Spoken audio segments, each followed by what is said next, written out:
A few weeks ago, when I picked up my daughter from school, I could tell that something was bothering her. And as we pulled out of the school parking lot, she blurted out, "Guess what happened today? Some girl is having a party after homecoming and everybody's invited except for me and my friends." It was a true high school moment. To be honest, I was surprised that my daughter even knew when homecoming was. She's not typically someone who cares about stuff like that. And when she said, "Everybody's invited," that wasn't true, of course. She was just referring to a specific group of people. I know a lot of kids in these groups, and I picture their homecoming dance as a bunch of people standing around, and the after party is the same kids sitting around on their phones. I know that some high school parties can get wild. As for this crew, I can assure you that's not the case. The whole thing sounded ridiculous, but I'm slowly learning to keep my mouth shut and just listen. And she doesn't typically open up or share her feelings often. So when she does, I try not to fix the situation. So I just let the comment go, assuming it was a lesson in life, not always going the way we want. I'm going to convince everybody not to go to her party. Now, I don't think my daughter had any intention of doing those things. She was just hurt and talking. But it was amazing to me how her instinctual reaction was payback. Some girl who she barely knew left her out of a party that she may not even want to attend, and now she was plotting revenge.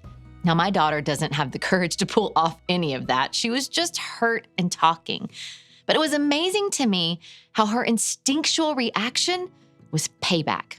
Some girl who she barely knew left her out of a party that she may not even want to attend, and now she was plotting revenge. The truth is, getting back and getting even are traits that start with us when we're young, and they never really leave us, do they? They go with us into high school, into adulthood, into marriage, and into parenthood. And because we live in a broken, messy, imperfect world, there never seems to be a shortage of things that deserve revenge. For example, sometimes people talk about us behind our back. Sometimes people make decisions or comments that negatively impact our kids. Sometimes people don't hold up their end of a commitment or promise. Sometimes people we know get together and leave us out. This stuff bothers us, right? We may act like it's no big deal, but it is. You know how we know that it's a big deal? Because we want payback. When someone offends us, hurts our feelings, or is just being a jerk, our first instinct is repayment. This is natural for everyone. We've been seeking revenge since we were little kids. And chances are good that some of us have even made some revenge or repayment moves in the past few weeks. Maybe we did it subtly. Maybe we didn't even realize that we did it. But in our own way, we tried to get back at someone. They talked about us behind our backs, so we talked about them behind theirs. They negatively impacted our kids, so we sent a cruel email. They didn't hold up their end of a commitment or promise, so we built a consensus among friends of just how terrible they are. They ditched us to go hang out with other people, so we quit answering or responding to their calls or texts. It's simple payback. They did something to us, so we do something back to them. The problem with payback, however, is that it doesn't work, and it doesn't help us feel any better. But what else are we supposed to do? Forget about it and let them get away with it? Sit back and wait for things to magically work out? In this series, we've been discussing how when Jesus walked the earth, he said and did a lot of things that were countercultural. He would go against the grain and flip things upside down in the best possible way, and it was always for the benefit of other people. And that brings us to our second countercultural idea. In the New Testament, the second part of the Bible, the first 4 books are accounts of Jesus' life when he was on earth. We call them the Gospels. And the first gospel was written by Matthew, who recorded a conversation between Jesus and Peter, who's probably the most famous and well-known disciple. The disciples had heard Jesus talk about forgiveness a few times and how it was better than seeking revenge. In this instance, Peter was looking for some clarification on just how much Jesus expected them to forgive. Peter asked this, "Lord, how often should I forgive someone who sins against me? 7 times?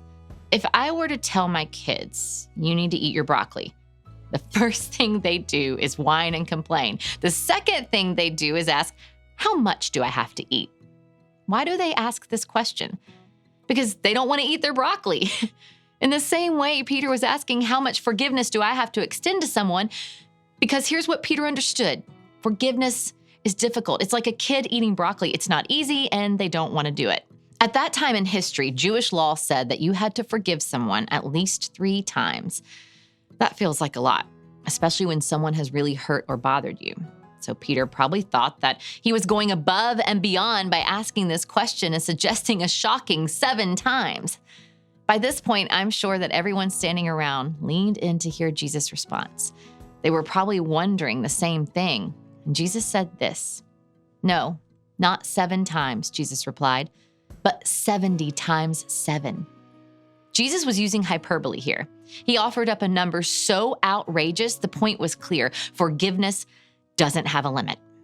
But Jesus wasn't done. He then said this, "Therefore, the kingdom of heaven can be compared to a king who decided to bring his accounts up to date with servants who had borrowed money from him.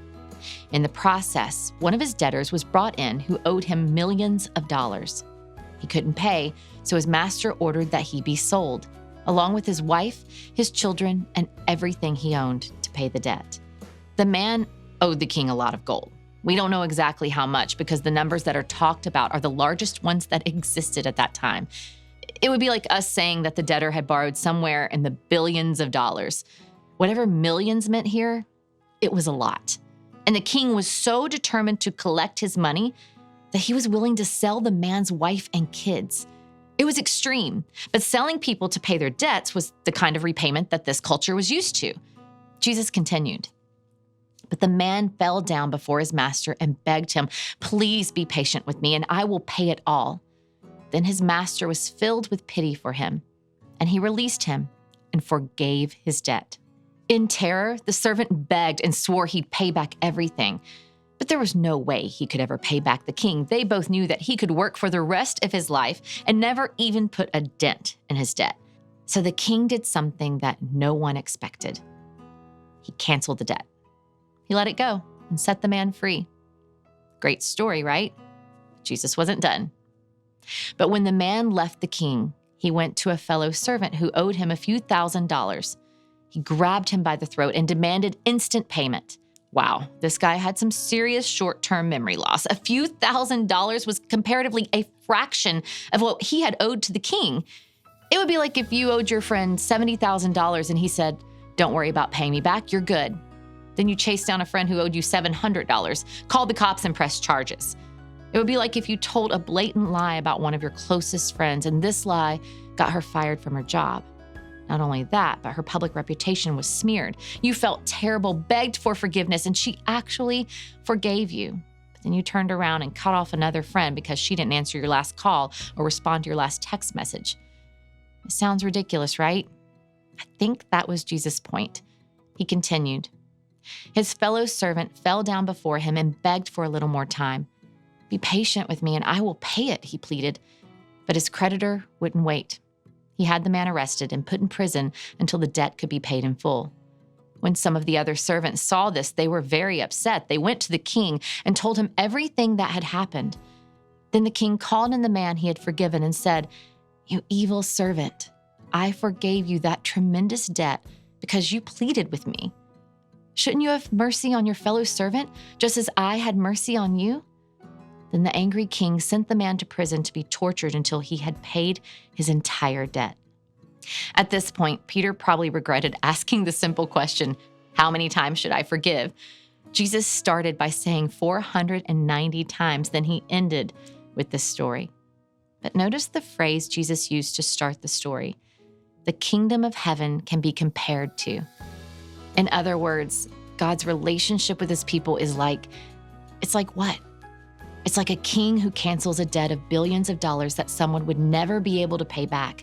That's what God has done for us. This story is personal. It's not just about a king and a servant. It's about you and I first understanding that we've been forgiven.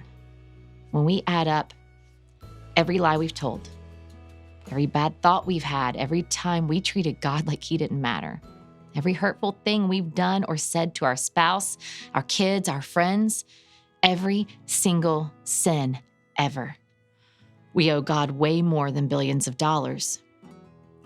But instead of getting even, saying that we owe him and making sure that we learn our lesson once and for all, God sent Jesus to take our punishment on the cross. It was the greatest countercultural move of them all. Jesus died for us in order to offer us forgiveness. This type of forgiveness went against the grain back then, and it still does today, because culture wants payback, but Jesus wants forgiveness. It's who he is, and it's what we can pass on to others. When we consider the fact that our huge debt was canceled by God, isn't it hard to imagine us not canceling the small debt that someone else owes us? Considering this reality, here are just a few ways you can start following Jesus' countercultural example. First, identify a place where you're holding on. What is the debt that's owed you? What did they say? What did they do? What didn't they do? What was taken from you? Name it, identify it. Then, in order to get peace and freedom, let it go. Ask Jesus to do this through you. Invite the Holy Spirit to soften your heart toward that person, and then ask him again and again and again until you build that forgiveness muscle. It's not saying that what they did is okay. It's not even about them. It's about you finding peace and freedom. It's not saying that it's okay that you were hurt. It's about you forgiving for the sake of your heart. And finally, thank God for his forgiveness. When you're tempted to resort to revenge or payback, count up all of the debt you would owe God if he had not forgiven you. Think about what you did this week. Were there moments when your words, your actions, or thoughts would have been hurtful or offensive to God? Now add that to every week of your entire life. Now imagine all of that disappearing. Jesus paid dearly while suffering on a cross so that there's nothing between you and him. He's not holding anything against you. The king canceled your debt, so now you can cancel the servant's debts. Forgiveness is one of the most beautiful and countercultural ideas that Jesus not only talked about, but gave up his life to demonstrate.